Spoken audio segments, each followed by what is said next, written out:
Hello friends, आज की इस वीडियो में डीएलएड एंट्रेंस एग्जाम के लिए प्रैक्टिस सेट 2 करने वाले हैं। आज की इस वीडियो में फ्रेंड्स टोटल 20 क्वेश्चंस करेंगे। 20 में से कितने क्वेश्चंस का आंसर आपका सही हुआ है ये आप सभी को कमेंट बॉक्स में बताना है।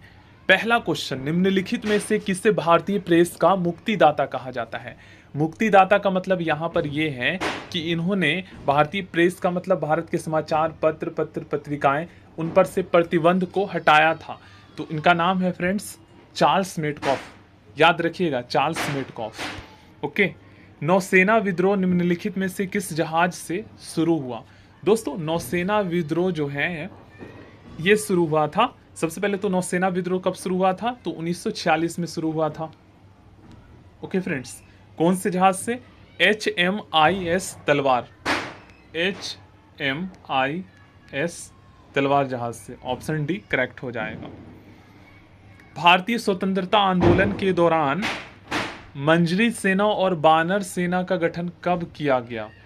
दोस्तों, भारतीय स्वतंत्रता आंदोलन के दौरान मंजरी सेना और बानर सेना का गठन जो है ये सविनय अवज्ञा आंदोलन के दौरान किया गया था। गांधी जी को किसने इस बात के लिए राजी किया कि नमक सत्याग्रह को पुरुषों तक सीमित ना रखा जाए? करेक्ट आंसर हो जाएगा कमला देवी चट्टोपाध्याय ने। मतलब इसमें महिलाओं को भी शामिल किया जाए। कमला देवी चट्टोपाध्याय ने 1939 में सुभाष चंद्र बोस और उनके वामपंथी समर्थक द्वारा किस संगठन की स्थापना की गई थी? तो इन्होंने फ्रेंड्स भारतीय राष्ट्रीय कांग्रेस के अध्यक्ष पद से इस्तीफा देकर 1939 में फॉरवर्ड ब्लॉक की स्थापना की थी। ठीक है ना, सुभाष चंद्र बोस। याद रखिएगा, ठीक है ना। 1938 और 1939 दो बार भारतीय राष्ट्रीय कांग्रेस के अध्यक्ष बनते हैं सुभाष चंद्र बोस। ओके फ्रेंड्स, अगर आपसे पूछा जाए कि त्रिपुरी संकट कब होता है तो 1939 में हुआ था। भारत में कम्युनिस्ट पार्टी की स्थापना किसने और किस वर्ष की? तो भारत में कम्युनिस्ट पार्टी की स्थापना आप सभी जानते हैं एम एन राय ने किया था 1925 में। निम्नलिखित में से किसने खिलाफत आंदोलन के संबंध में कहा था कि हिंदुओं और मुसलमानों में एकता स्थापित करने का ऐसा अवसर आगे 100 वर्षों तक नहीं मिलेगा? ओके फ्रेंड्स, तो इसका करेक्ट आंसर हो जाएगा महात्मा गांधी। ओके। पाकिस्तान शब्द का प्रयोग सर्वप्रथम किसने किया? इसका करेक्ट आंसर होगा चौधरी रहमत अली ने। 1920 में निम्नलिखित में से किसने अपना नाम परिवर्तित कर स्वराज्य सभा रख लिया? करेक्ट आंसर हो जाएगा all India home rule league ने। स्वराज्य सभा, होम रूल का मतलब है स्वराज होता है, होम रूल का मतलब, ठीक है ना। ऑप्शन ए यहाँ पर करेक्ट हो जाएगा। आगे बढ़ते हैं। किस हड़प्पा स्थल से चावल उगाने का साक्ष्य प्राप्त हुआ? देखिए, ये क्वेश्चन फ्रेंड्स बहुत सारे स्टूडेंट याद करे होंगे लेकिन भूल जाते हैं। तो चावल उगाने का साक्ष्य रंगपुर से मिला। ओके फ्रेंड्स, देखो याद करने का एक ट्रिक है इसका।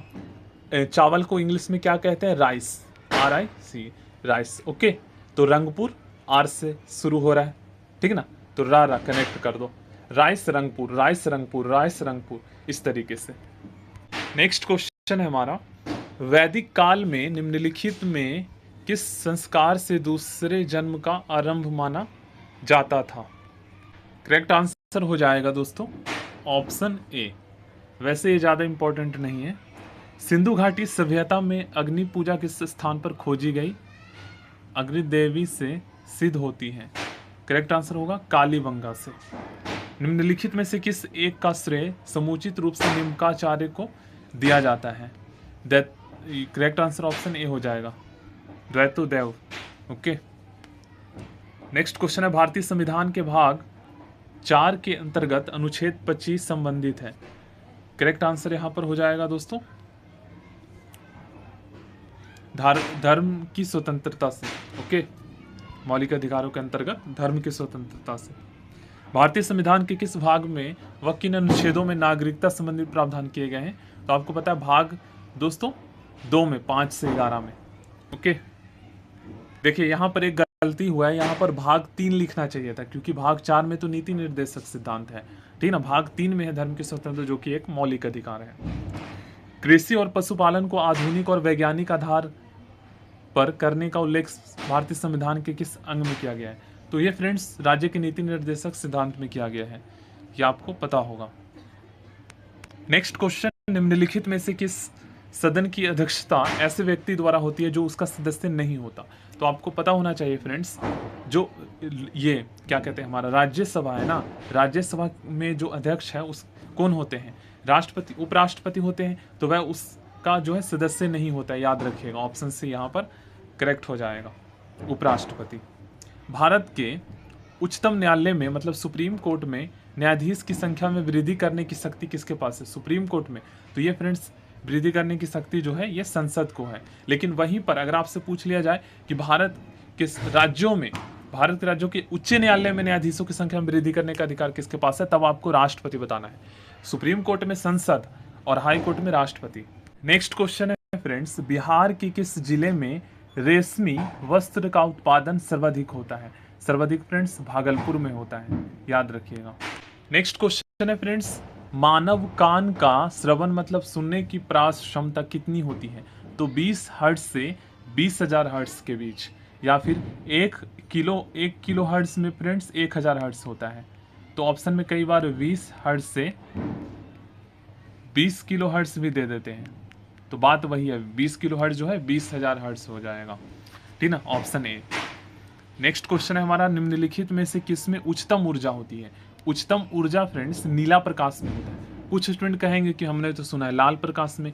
आपको पता होना चाहिए जिस प्रकाश की या जिस रंग के प्रकाश की आवृत्ति सबसे अधिक होती है उसमें ऊर्जा उतना अधिक होता है। तो नीले प्रकाश की आवृत्ति फ्रिक्वेंसी सबसे ज़्यादा होता है, ठीक ना, इस वजह से इसमें सबसे ज़्यादा ऊर्जा होती है। और सबसे कम तरंगदैर्घ्य नीला प्रकाश का ही होता है। जिसकी आवृत्ति जितना ज़्यादा होगा और जितना ज़्यादा ऊर्जा होगा उतना उसका तरंगदैर्घ्य कम होगा। वहीं पर